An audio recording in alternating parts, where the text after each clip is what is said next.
The Galactic Academy was never truly quiet.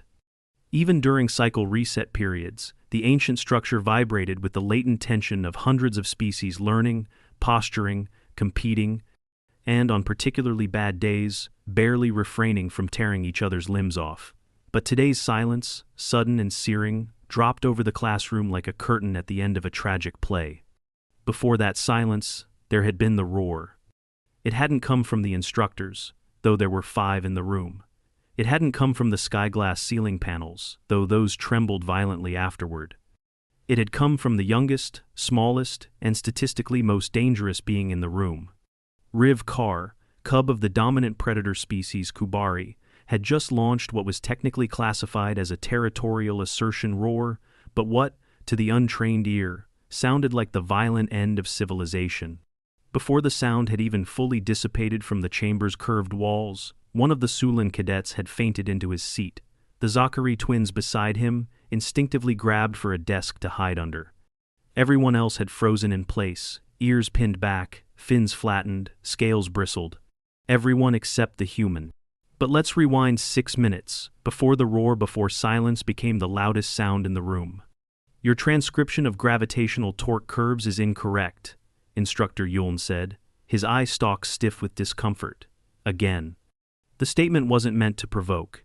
In fact, Yuln's tone had been filtered through 3 politeness processors specifically designed to avoid conflict with species that interpreted direct criticism as a threat.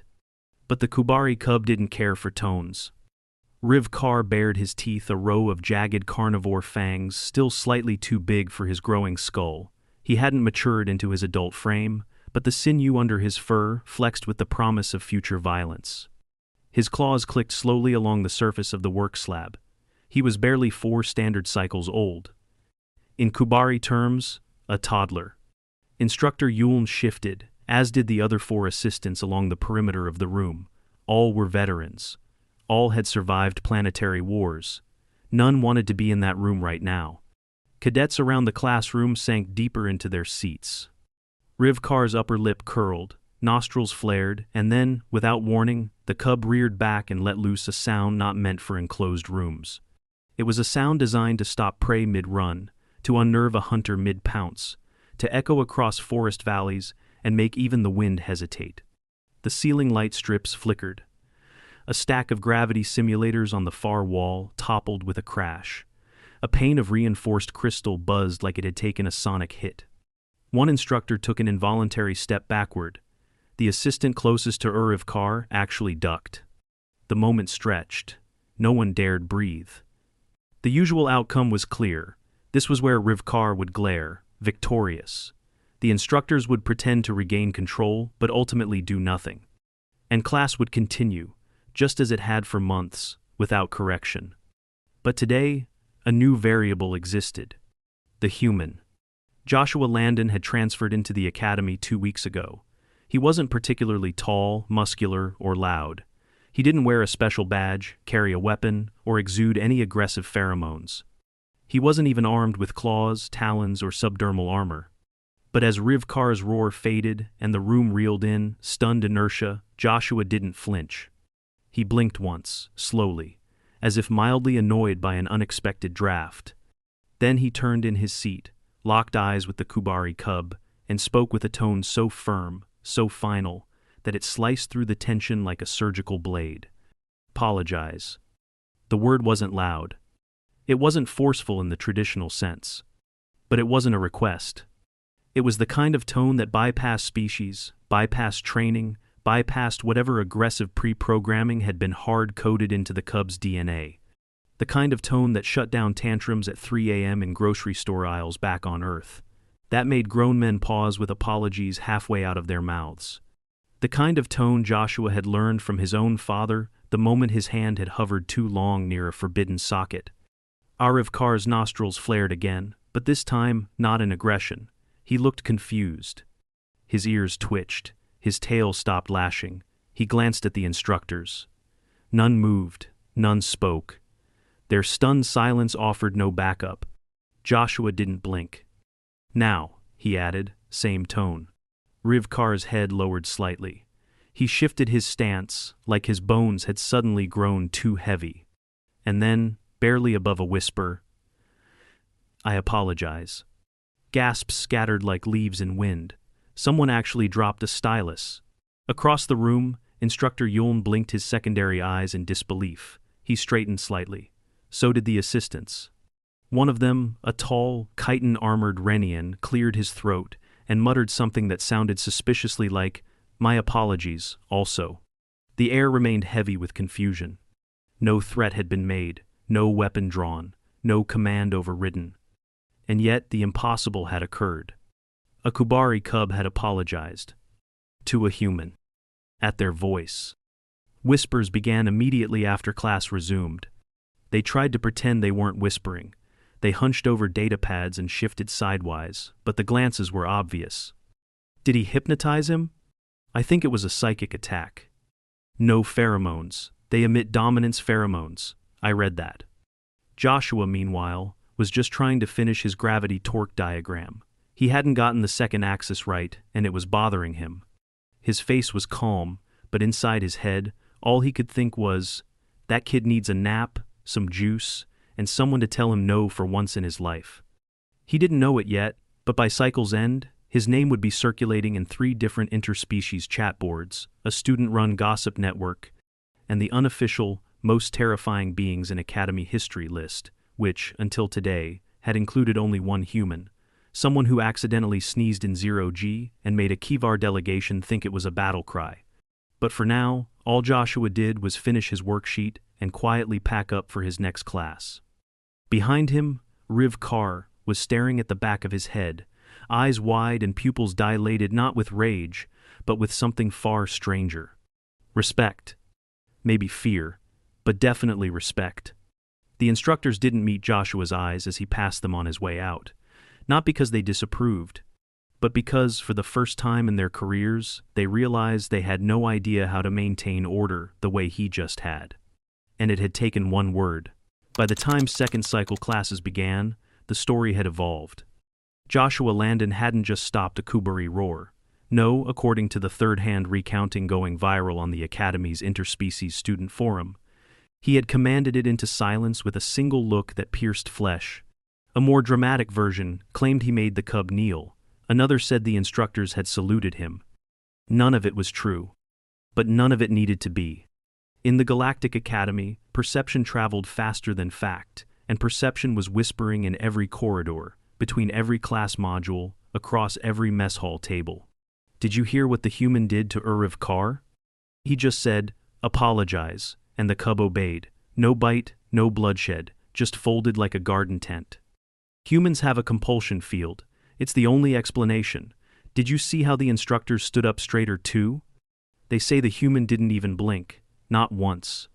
Meanwhile, Joshua was trying to navigate the self-checkout kiosk in the mess hall, struggling to explain to the alien system that, yes, peanut butter was food, and no, it wasn't an explosive paste. Item not recognized. The interface chirped in 5 languages. He sighed and reached for the assistance button. A timid voice interrupted him. "L. Landon?" Joshua turned. Riv Kar stood 6 feet back, posture rigid, tail curled low to the ground, a clear Kubari gesture of submission. His voice, usually rough with instinctive growl, now had an unfamiliar warble of uncertainty. Can I speak?" Joshua gave a slow nod. The cadets nearby went quiet so quickly it might as well have been choreographed. The Kubari shifted on his hind claws. "I don't understand. Yesterday when you said it, I just did it. I didn't mean to. No one makes me feel like that." Joshua glanced down at the cub, unsure what to say. He thought back to his dad's voice at the dinner table whenever someone got too loud or refused vegetables. It had always worked. Maybe because the tone said, "This is not up for negotiation." "It's just how I was raised," Joshua said at last. "When you act up, someone tells you to stop. You learn. Or you don't. But either way, it's not a fight, it's parenting." Riv Kar tilted his head. "Parenting?" Joshua hesitated, then offered a comparison. "It's when older members of your species train younger ones, not just to survive, but to be tolerable." The cub blinked. "You trained like that? Your parents taught you to yield to one word?" Joshua didn't laugh. They taught me to recognize when I crossed a line, and how to take responsibility. The Kubari cadet stared for a long moment. That's horrifying. From behind them, a whisper rippled. You hear that? Humans train their own cubs using some voice technique. No restraint collars, just words. Words with command subfrequencies, obviously. No, it's emotional coercion. I read about it. Earthlings use it to shape behavior without punishment.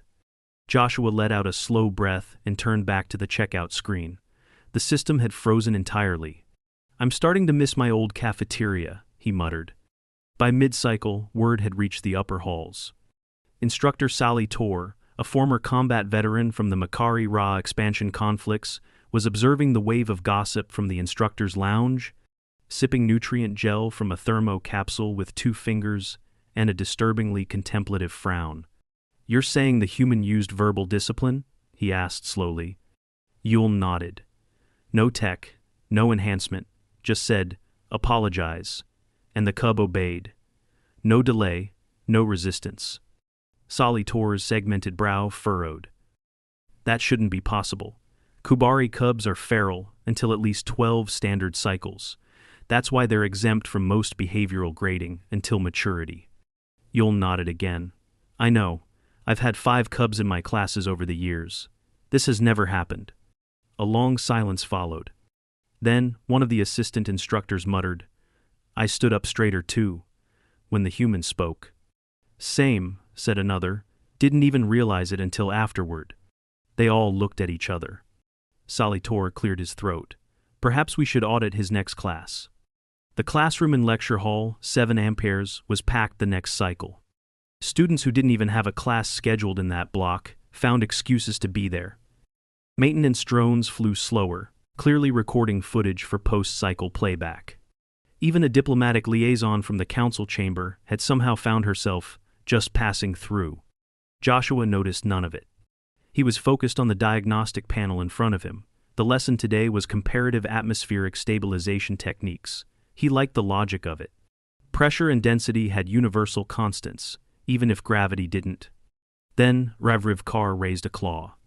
Joshua braced instinctively. But the cub's voice, when it came, was calm. I disagree with the simulation result, he said. Permission to demonstrate? The instructors murmured. This had never happened before. Kubari cubs didn't ask, they asserted. Joshua nodded, watching closely. The cub stepped forward, tail low, claws sheathed. He pulled up a counter simulation and adjusted the variables. If we reduce thermal venting by 8% here, he said, tapping the screen, the stabilization holds longer under cyclical gravitational flux. The numbers confirmed it. His model was better. Joshua gave a short nod. Nice work. The cadets whispered again, but this time not in fear. Did you see that? He actually collaborated. Humans really can domesticate predator cubs. Is that what they mean by raising children? They shape behavior with social feedback? I think we're witnessing a cultural revolution. After class, Joshua finally confronted the instructor, who kept hovering near his desk. Sally Tor looked as if he'd been analyzing a live explosive. Do you require something? Joshua asked, trying not to sound rude. The Makari Ra veteran tilted his head. I would like to request a demonstration, for academic purposes. Joshua blinked. A demonstration of what? The tone, Sally Tor said with grave seriousness. The one you used on the Kubari cub. Joshua stared at him. You want me to scold you? Yes, briefly, if it wouldn't trouble you. Joshua sighed. You understand it's not a weapon, right? It's just a tone. Parents use it when you're being a brat. The instructor straightened reflexively. Joshua raised an eyebrow. See? That. A pause. Then Sally Tor whispered, Fascinating. That night, Joshua sat in his quarters, staring out the tiny viewport at the curve of the Academy's orbital ring. He had grown up in a house with 3 brothers and a no-nonsense mother who could stop a riot with a single look. It hadn't occurred to him that this was rare. Certainly not galactically rare. He tapped a note into his datapad. Possible thesis idea, cross-species, behavioral response to authoritative tone modulation. Potential applications, conflict de-escalation, Diplomacy, classroom management. There was a quiet ping from the academy message system. New message. From Rivkar. Subject, question. Joshua opened it. How do I learn that voice? Not for conquest, just to understand. He smiled. The following cycles passed in a strange rhythm, one that no one at the Galactic Academy had ever experienced. Discipline rates among cadets rose by 23%. Verbal altercations dropped by nearly 40%.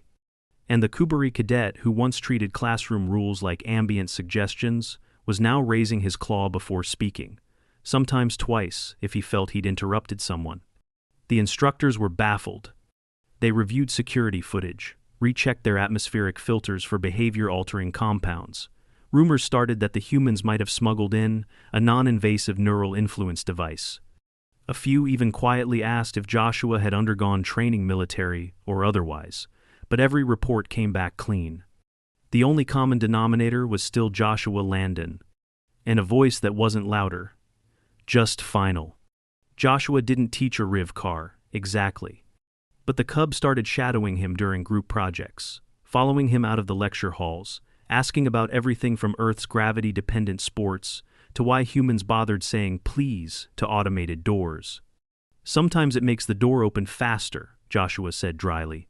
Rivkar actually nodded, as if that made complete scientific sense.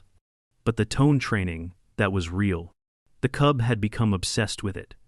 Each evening, in one of the unused debrief rooms, he'd meet Joshua and practice, awkwardly repeating phrases like, "You sit down this instant," or "We do not throw sand at our sibling," with various levels of authority. One time, he even tried to replicate the famous, "I'm not angry, I'm just disappointed." That one took 2 full hours. "It doesn't work if you growl," Joshua said, rubbing his forehead. "It has to sound disappointed." "I am disappointed," Rivkar insisted, baring his teeth again. "Right, but it sounds like you're preparing to maul someone." "I am preparing to never mind." The cub was earnest, sincere, and, to Joshua's surprise, improving. Meanwhile, the myth of the human correction protocol had spread far beyond the cadet body.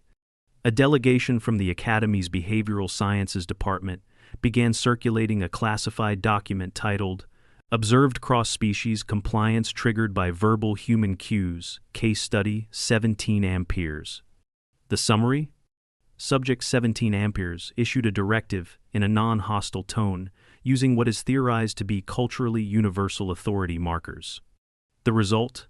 Total compliance from a known non-compliant Kubari juvenile and adjacent authority figures. Potential implications. Destabilizing. One of the senior analysts attached a note. Are humans immune to disobedience? Another added, do they even realize they're doing it? The instructors tried to test it. In a controlled environment, they brought in other Kubari cubs, untamed, feral, uncooperative, and asked Joshua to speak to them. Try it, Salitor instructed. Joshua raised an eyebrow. This feels unethical. We've already had 4 data waivers signed. Joshua sighed and faced the snarling juvenile Kubari, pacing in the test chamber. He waited until the cub clawed the padded wall in irritation. Then, calmly, he said, Enough. Sit. The cub snarled louder, then blinked. Its body shifted. It sat. Oh no, one of the observers whispered. It's real. Repeat the test. Use a different command. Joshua folded his arms. That's not how this works. It's not a script, it's a relationship. But you barely know them. Exactly. The observers leaned in. Humans form implied authority bonds, one asked aloud. No, I think they project them. That evening, the interspecies student lounge buzzed with speculation. Humans don't lead through dominance. They parent the world. I bet their whole government is just disappointed in everyone. I asked one human what their childhood was like. They told me they were grounded for sneaking a soda. Grounded for soda. I once saw Landon ask someone to stop yelling during a debate, and they did. No enforcement needed. I think it's the eyebrows, one of the insectoid cadets said solemnly. When they lift one, it triggers guilt. The Sulin twins, who had initially been terrified of Joshua, now brought him their group projects to review. A few cadets from aggressive war clans asked if he could teach them the tone before major diplomatic simulations. Joshua politely declined. But he did tell Rivkar one critical thing during a practice session. "It only works if you care," he said. "You can't fake it." Rivkar looked confused. "But you didn't know me when you said it." "No," Joshua agreed. "But I saw you about to ruin your life over something dumb, and I care about that." The cub was quiet for a long time. Finally, he said, "That's horrible. And kind." The change in Rivkar didn't go unnoticed. When a visiting Kubari matron came to inspect the academy's predator track cadets, she found her cub seated, claws sheathed, correcting his peers on safety protocols. She stared at him. Rivkar stiffened. "I have adapted to local expectations." The matron glanced toward the instructors. "How?" They all pointed at Joshua. The matron narrowed her eyes. "That," she said, gesturing at the human. "That did this?" "He did not do anything," Yuln clarified. "He said a word." The matron turned to her cub. "Did he hurt you?" "No." "Threaten you?" "And Adaman?" "No." "Then why?" Rivkar swallowed. "He made me feel like I had disappointed someone I didn't want to disappoint." The matron went very still. Then she walked directly up to Joshua, her massive frame towering above him. "You will teach me this voice," she said. Joshua blinked. "Ma'am?" "This parental tone. I want it." He stared up at her. "You're not my kid." "I don't care." Rivkar's voice broke the tension. "He told me it only works if you care." The matron froze. Her eyes narrowed in silent recognition. After a long pause, she stepped back. Then, oddly, she gave Joshua a nod. Not a bow, not a salute, just acknowledgement. She had seen real power, and it hadn't needed to roar. Back in the behavioral labs, Instructor Sali Tor finalized his report. Conclusion: human authority is not rooted in control. It is not chemical, nor sonic, nor based in hierarchy. It is behavioral, projected with a sincerity so deeply embedded in their cultural wiring that even predators respond to it instinctively. It may be our greatest discovery yet. He added a postscript. Recommendation: observe human parental structures. Further, under no circumstances should we provoke their grandmothers. The day of the Galactic Academy's multi-species ethics debate dawned with ceremonial fanfare and very little excitement until the event roster listed one name that made a dozen instructors pause mid-step. Moderator: Joshua Landon, human exchange student. It wasn't a mistake. Instructors had volunteered, scholars had nominated themselves, but the council selection committee had overruled them all. No one else, they wrote, has demonstrated the ability to moderate species with natural hostility toward each other or themselves. When the announcement went public, reactions were immediate. He's going to scold people into peace. Watch out, he might disappoint the Threxian ambassador. They should just rename it Timeout Hall. But behind the jokes was something real: unease, curiosity, hope. Because for all the rules, rankings, and regulations the Academy enforced, no one had ever truly managed to tame the predator track cadets. Not like that. Not with a word. The debate hall filled fast. 4 species with known rivalries took seats on opposing panels. Tensions were already rising before the opening statements even began. Rivkar was there too, now officially a peer mentor for behavioral cadets, claws retracted, tail curled neatly beneath his chair. The debate began like every other, calmly at first, then spiraling. A Goratan delegate accused a Zorathi of ecosystem sabotage. The Zorathi countered with accusations of historical revisionism. A Velnari screeched that their honor had been insulted. Old grudges burned fast. Joshua let them rage for a moment, then raised a hand. Everyone went silent. He hadn't said anything yet. He just gave them the look. Eyebrows up, shoulders squared, chin forward. It was the universal posture of every adult who'd had enough. "You will all stop right now," he said, with perfect control. No raised voice. No threats. The Velnari, halfway into a furious screech, stopped mid-syllable. I understand your histories. I understand your hurt. But this room is not your battlefield. It is your opportunity, and if you waste it bickering like toddlers in a toy aisle, I will treat you like toddlers in a toy aisle. A long silence followed. Rivkar leaned toward the cub next to him and whispered, "That tone works better than stun grenades." And the delegates, full-grown representatives of species who waged war across systems, sat down. Not in defeat, in realization. Joshua let the pause settle, then nodded. "Now, let's try again." Afterward, he stayed late, collecting datapads and checking the translation overlays for error reports. A maintenance droid hovered by the doorway, waiting for him to leave so it could scrub the floor. He was halfway to the exit when someone blocked the hallway. The head instructor of the academy stood there, tall, scaled, regal, and very, very tired. "I watched the stream," she said. Joshua shrugged. "Hope I didn't embarrass the school." She tilted her head. "You embarrassed most of galactic diplomacy, in the best way."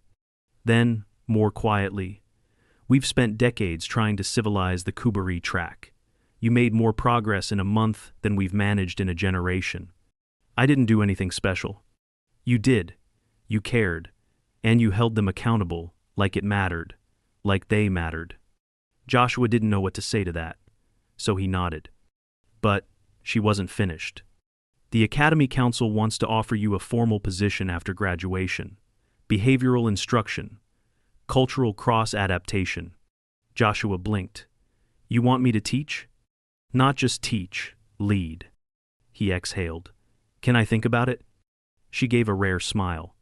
"Of course, but not too long. We're already seeing requests from 4 other academies." The next day, Rivkar found Joshua on the upper observation deck, legs dangling over the edge of a reinforced beam, chewing on dried fruit from a pouch that didn't even qualify as food in most star systems. "You know what you did, right?" the cub asked, sitting beside him. Joshua side-eyed him. "Ate 3 days of sugar in one sitting? You parented the entire galactic assembly." Joshua laughed once. "I just told them to behave." "Exactly." They sat for a moment. Below them, a training drill was underway. Kubari cubs, real cubs, some still struggling with basic restraint, were being supervised by 3 species Joshua hadn't seen cooperate before. There were no roars. At least, none that lasted. "I tried the tone on my cousin," Rivkar admitted. Joshua looked over. "She bit me, but then apologized." Joshua nodded. "That's how it starts." The cub stared forward, thoughtful. "You know, some of us never had someone who told us no because they cared." Joshua didn't reply immediately. "Eventually," he said, "you do now." A week later, the Academy released a policy proposal, an entirely new track within the behavioral sciences curriculum, interpersonal de-escalation and developmental authority training. The student nickname for it? The Human Protocol. Joshua's name appeared in the preamble. Rivkar's was listed as a junior consultant. The syllabus? Required watching of historical human family sitcoms, an audio breakdown of phrases like, "Young man, don't make me come over there," and "because I said so," and, most oddly, a full seminar on the look. By cycle's end, at least 14 instructors had signed up. One of them practiced in front of a mirror. Others began monitoring their posture around cadets. Someone even commissioned a neural overlay for emotional regulation to help simulate the sincerity required for parental tone modulation. Joshua tried not to laugh when he found out. He mostly failed. As for the instructors who once shrank at Kubari roars, they now exchanged tips on nonverbal boundary setting, took optional empathy calibration sessions, and a few even admitted they'd started saying, "Youngling, that's not acceptable behavior," to their more difficult students. The galaxy wasn't tamed, but it was learning. And the first lesson was simple. Sometimes strength isn't in dominance, or firepower, or roaring the loudest. Sometimes it's in sitting someone down, looking them in the eye, and saying, with just enough weight to move the stars, "Apologize."